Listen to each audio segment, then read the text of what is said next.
आम खवातीन की खास अंदरूनी बीमारी के नतीजे में खवातीन के जिस्म पर बाल उगना शुरू हो जाते हैं, वजन बेतहाशा बढ़ता रहता है, चेहरे पर दाने निकल आते हैं, सर के बाल तेजी के साथ गिरते हैं। मैं अपनी तमाम माओं, बहनों और बेटियों से कह रहा हूँ कि धूप, हवा और पानी से दूर रहने की वजह से आपकी सेहत मुरझा रही है। बहुत सारा आपको पानी लेना है, इसके ऊपर 11 दफा दुरूद शरीफ पढ़ना, ये पानी आपको पी लेना है, फिर जाकर धूप में बैठ जाना है, जिनसे मिलेगा विटामिन डी। आपको करना है बस ये कि 7 दाने आपको कलौंजी के लेना है, इसे चबा के खाना है अगले 70 दिन तक। अब एक दम करने का तरीका नोट कीजिए। खातून रखेंगी हाथ नाफ से नीचे, या अल्लाह हो या जब्बार हो या जलील पढ़ेंगी 41 मरतबा।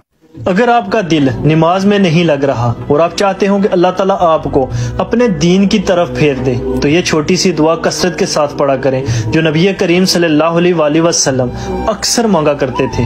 वो दुआ ये है, या मुकल्लिबल कलूब सब्बित कल्बी अला दीनिक, है दिलों को बदलने वाले, मेरे दिल को अपने दीन पर कायम रख।